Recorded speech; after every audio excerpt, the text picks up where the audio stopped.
What's going on, everybody? I hope you're all having a wonderful day. For those of you that are new here, my name is Ty, and today in this video, as you can see here on screen, we're going to be ranking all 8 Harry Potter films. Just to give you guys my perspective on Harry Potter as a whole, it's definitely tied for my favorite movie franchise with the MCU. I go back and forth every day, like which one's really my true favorite, but it's so tough for me, so it's easier to say that they're tied. And also, growing up as a kid, never read the Harry Potter books, never watched the movies, but May 2020, my girlfriend, who is a Harry Potter fan, was like, listen, it's quarantine, we need to watch these movies. And I was like, fine. So I went through all of them, and I've got to say, I instantly fell in love with them. And I've got to say, that's pretty much the thing that made me really interested in movies. And, 3 years later, here I am with the channel. So shout out to my girlfriend for that. But yeah, I just love Harry Potter, pretty much my favorite series. So yeah, let's just dive right into this tier list. Just to answer this question really quick, I know that some people are going to be like, what about the Fantastic Beasts films? I'm just going to be honest with you, I haven't seen the second one or the third one. And on top of that, even if I have seen those already, I just didn't really want to include them in this list because I just want it to be very focused on this saga. I want to spend more time talking about less movies, if that makes sense. So yeah, I just want to really show my love for this saga right here, these 8 movies, because I just rewatched them and I've got to say, I cannot wait to talk about them. Guys, if you enjoyed this video, it would mean the world to me if you could drop a like on it. And also, if you want to subscribe, if you want to stick around with the channel, it would mean so much to me because we're on the road to 1,000 subscribers and I want to hit that milestone so bad. And I would love for you guys to join the gang. So yeah, let's just dive right into this. I don't want to hold you up for any longer. To kick things off here, we're going to start with Harry Potter and the Philosopher's Stone or the Sorcerer's Stone, depending on whether you're from the US or the UK. This one is going to go in 9. Also, like I said, I just rewatched all these movies again, and God, it was such an amazing experience because how could you not love a Harry Potter rewatch? So they're very fresh on my mind. With that being said, this movie is definitely a 9. It's in the 9 category, and wow, the way that Chris Columbus was able to start off this franchise, whether it's the casting, the set design, the overall vibe, because this is what's important. Our characters in this, they're young, they're being exposed to the wizarding world for the first time. Harry Potter in this finds out that he's a wizard, and you need to capture that childlike energy because they're children, they're very young. And even for us as the audience, we're experiencing this for the first time. So we don't want things to off the bat to be like super dark and gritty, things like that. We'll build up to that as we go over the course of this franchise, which we do eventually, but we'll get to that once we talk about the later movies. But this movie, if I had to give it an award, I want to give some of these movies awards. This movie's going to get the award for most watched. I've definitely seen this movie the most times out of all of these films, and I've got to say, I can quote this one the most easily. I just love it. It has the, this just warm feeling that it brings me inside because it's just so wholesome. It's so great. I like the mystery element in here. Again, the casting for everybody was phenomenal because, this is the one movie that you really got to compliment on the casting because it started everything. So they did a great job setting up this universe. This movie's definitely going to get a 9. Is it going to rank super high on this tier list? I don't know. We'll see. All right, so our second movie here is going to be Harry Potter and the Chamber of Secrets. Guys, I have an award for this movie. That award is going to be most underrated. I truly believe that this is both better, okay, if I could, move it on this tier list, better than the first film, and also one of the better Harry Potter films. This is easily, like I said, the most underrated Harry Potter movie to me. The one thing that I like in this is that it feels like Christopher Columbus knew what he was doing with the first movie. Obviously, there was so much pressure on them to get this right the first time around, and they did. The fans at the time loved it. So what they do, they just got everything from the first movie and built on it. It just feels like this is sort of the same story. It also has that mystery element, which is pretty much my favorite part of this film. I love the mystery of, who's going around writing things on the wall, all the basilisk stuff, and them trying to find the Chamber of Secrets. But the thing is, it feels like everything's heightened, like I said. I feel like introducing more characters, introducing a new villain, all the Tom Riddle stuff. We start to get some backstory on Voldemort and where he came from. I just feel like this one, I know that the length is something that people kind of complain about, but I actually like that they just take their time to sort of develop things and sort of go along. I'm also not saying that things in here aren't important, but out of all the Harry Potter films, this one does feel like the most filler out of all of them. And again, like I said, some of the stuff in here is very, very important, but it does feel that way. But honestly, that's not a complaint from me. I love that we just got another long story that feels like a mystery, like I said. A lot of spy stuff going on in here. Obviously, up to this point in the video, I've shown my passion and my excitement about this franchise as a whole. But I've still been trying to somewhat mask my emotions when it comes to this next film that we're about to talk about. Listen to me. There are few films on this earth that I have seen that I deem 11 out of 10. The most perfect, the most upper echelon films to ever exist that I have seen, in my opinion, that I just love. Some of those films: Across the Spider-Verse, Martin Scorsese's The Departed, and the next film, my favorite film of all time, Harry Potter and the Prisoner of Azkaban. I cannot begin to explain how much I love this movie and how absolutely perfect this film is. I don't even know if I've ever loved a movie as much as I do this one. It is peak storytelling. It is peak vibe. Everything about this movie is amazing. Sirius Black's introduction, beautiful. My favorite part about this film, though, is just this story. And I know that it's derived from a book. I get that. But as someone that didn't read the books and watched this movie for the first time unravel, I remember watching it thinking, so Buckbeak just dies, and then, Sirius Black gets caught, Ron's hurt, whatever. Then we start to dive into the time travel stuff, and my mind, to say it was blown, is an understatement. The things going on in this movie had me baffled. The emotions running through me, unbelievable. The Shrieking Shack scene, one of my favorite movie scenes of all time. The writing is so sharp. The character work in this movie is amazing. Everything looks beautiful. Alfonso Cuarón, the director of this film, I wish he did the rest of the series, and I still love those other movies. But this movie is peak fiction, and again, it is one of maybe 4 or 5 movies that I would deem 11 out of 10. It is perfect, and it is my favorite movie of all time. And for that reason, and I'm really getting passionate here because I love this movie, this is going in 10, and yes, it is the best Harry Potter movie to me. Alright guys, so moving on from my little rant there, sorry about that, I got a little, upbeat and emotional. We're moving on to Harry Potter and the Goblet of Fire. This is the movie where it's a bit weird because we're on our 3rd director, Mike Newell, in our 4th movie. That's usually a little bit weird because it's like, why are we going back and forth from directors? Why not just give it to one person with one unique vision? And we'll get there, but for now, that's just going to be Mike Newell. And I think he did a really good job with this movie. This movie is definitely a 9. I still really like this movie. I put it right in between the first film and the second film. Yes, I really do like the second film that much. If I had to give this movie an award, it would be worst haircuts. Now, I'm just joking around, but obviously, everyone's haircuts are weird in this. It's funny. I think this movie overall, again, it kind of just has like this unique concept of now we're sort of changing the genre again. The first 2 films were sort of like mystery. Now this 3rd film is like a time travel, unique story. Now this 4th film, we're going into sort of like a Hunger Games type of thing. That's cool. I like how each genre of these movies sort of, it changes as we go through each film. But the Goblet of Fire, I don't think it's perfect. But I gotta say, the ending of this film, absolutely amazing. The final act of every Harry Potter film is just so strong. Even if you don't like the first 2 acts of some of them, if you're not as much of a diehard fan, there's no way you can say the final acts aren't amazing. But I really do like this movie overall. I like Victor Crumb, he's funny. I know that some of like the ballroom dancing stuff can be a little bit weird. I still think this is a really great movie. Each one of the games are really cool, and also the way that we're sort of using Chekhov's gun here, to where in the beginning of the movie we introduce port keys, then towards the end we understand what they are for that final thing and how Voldemort set up Harry Potter. Very interesting. I really like that. And yeah, overall, just a solid Harry Potter film. I feel like I don't have too much to say about this one. I don't really know why, but yeah, I do really like this movie, I promise. I just don't have too much to say about it. I love Robert Pattinson, though. He's great. But let's move on to the next one. Okay, so moving on to Harry Potter and the Order of the Phoenix. Guys, this one's getting a very special award. That one being Biggest Turnaround. When I watched this movie for the first time, and also I watched it last year again on its own, not like in a rewatch, I was just like, yeah, this was okay. I'll give it like a 7. Something about it I just didn't like. And upon a rewatch, I don't know if it's that I watched them all in order, like I watched, every single movie, so I built up to this, or what, but I absolutely fell in love with it. And that's why it's getting the award for the biggest turnaround.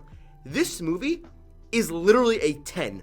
I don't know what's wrong with me, if my brain was off the last time I watched it. I'm pretty sure it benefited from me watching the first 4 in order and then building up to it, because there's some small details in this film that I forgot, but I've got to say, after, again, like I said, we had 3 directors for our first 4 films. We got David Yates in here to direct this one, and it feels like they finally found their footing for who was going to direct the rest of the franchise with that darker tone. And overall, the stuff in here with Umbridge, awesome. I love how, again, we're changing the genre to like a political espionage thriller where there's corruption in the government and it's leaking into Hogwarts.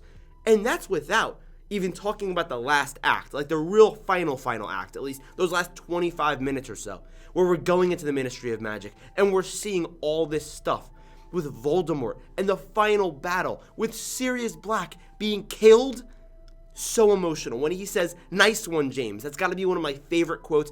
Sirius Black is honestly one of my favorite characters. I absolutely love him. I don't know how I forgot to say that. Gary Oldman is actually one of my favorite actors as well, and I absolutely love him in this role. His death killed me, absolutely ripped my heart out. And when Harry runs after Bellatrix Lestrange, oh my god, so powerful, so emotional. There's no score, it's just silent. Amazing. Obviously, we've got Dumbledore facing off against Voldemort. Again, so cool. But overall, I don't want to just talk about the end. This whole film just feels so well put together. How, again, we have Umbridge for that first 75%, then Voldemort in the last 25%. How could you ask for better villains? The Room of Requirement stuff, I love how they're kind of, coming together. It feels like we're really forming bonds between, especially things like side characters that haven't really been fully fleshed out. I like that stuff. Now they're doing it for Cedric as well. Overall, this is a phenomenal movie, and I cannot show my love for it enough. It's awesome. Coming up next is going to be Harry Potter and the Half-Blood Prince. This one's going right in 9. I love this movie. It's going right in between Goblet of Fire and Chamber of Secrets. Honestly, I feel pretty good with that placement. Yes, Chamber of Secrets is that good. If you haven't seen it in a while, go check it out. I promise you'll love it on rewatch. But the thing is, with this movie, if I had to give it an award, I think I would give it the award for bad-ass ending. Straight up. I know, up to this point, all I've been praising is, oh my god, all the final acts of these movies, they're so phenomenal, they're so great. But this one, between Dumbledore waving around his wand as they're going to get the Horcrux, him being forced to drink that, liquid, then Snape killing Dumbledore, also, all the emotional beats that you feel and how it's just ripping you apart watching Snape kill Dumbledore. When I watched this for the first time, I didn't know the context. I thought Snape really just killed Dumbledore, and I was pissed. I was sad. I didn't know what to feel. And wow, this movie throughout, I do think it might have a couple of problems. I think that the Half-Blood Prince stuff is a bit underdeveloped, even though that's literally the title. But of course, that revelation towards the end where we do realize Snape is the Half-Blood Prince. All the stuff with Draco kind of being twisted and turned inside. He's so conflicted on what to do. Then also, I forgot the name of it, but the teleportation cabinet, how they used to get into Hogwarts, I like the way that that's built up slowly over the course of the movie. The color grading in this movie is crazy. This is almost a black and white movie, like straight up, literally a black and white movie for most of the runtime. It's great, and it fits the vibe so well. But overall, this is a really great film, another solid entry that kicks us off into our finale that's going to be Deathly Hallows Part 1 and Part 2. But guys, unfortunately, Deathly Hallows Part 1 is going to get the award for Worst Harry Potter Movie. Listen, I want to give this movie credit for 2 things. First of all, it's a Harry Potter movie, okay? I still love it. I'm not, this is an 8 out of 10, right? I think this movie's an 8. But I still would rather watch this 8 out of 10 over a lot of movies. Because again, I love this franchise as a whole. But I do think it has its flaws where I feel like it does such a great job setting up Deathly Hallows Part 2, a little spoiler, I do like that movie, believe it or not, that it sort of suffers its own consequences with its own story as a standalone film. And again, I think that the Harry Potter movies are better when you watch them in succession. However, this film, if you were to just watch it by itself, I think it would be even worse. Because again, I watched these in order over the course of a week and a half. But yeah, this movie, it's slow. There isn't much going on. It can feel a little bit repetitive at times. Don't get me wrong, again, it has its great moments. But I just feel like it's trying to do too much setup. It feels a little bit too dull. And again, it's a little bit long, so you're kind of just sitting there as they're sitting in the forest. They're sitting in, a little rocky terrain doing stuff. And I do like the intro. I think it's cool. There's some really cool parts in here. But overall, as a cohesive film, even like the ending, I don't think it's that great. I think that this is also the worst final act. I don't really love all like the Malfoy Manor stuff. It's cool to see another location. I do like how we were exposed to that. But overall, it just leaves me feeling a little bit empty inside. And of course, like I said, it does a phenomenal job setting up the final movie. But I just don't think itself, it's that great. But honestly, I'll take the sacrifice because we're about to talk about Deathly Hallows Part 2. And yeah, you guys are about to see my rating. And just like that, we're on to our final film, Deathly Hallows Part 2, guys. Deathly Hallows Part 2 is a straight 10 out of 10 film. And I'm going to be honest with you. I go back and forth with this movie because I'm thinking, is this the greatest finale of all time for a franchise? And again, not like a trilogy. I'm talking about a franchise, like over 4 or 5 movies. And I'm pretty sure it is. Avengers Endgame, I think, is amazing, right? However, I do feel like the first half of that movie is a bit lacking. And I love the MCU. It's literally like tied for my favorite franchise. I do think this movie might be getting the award for the greatest finale of all time. I'm just going to be honest with you. From what I've personally seen, I know there's things like Lord of the Rings and all that.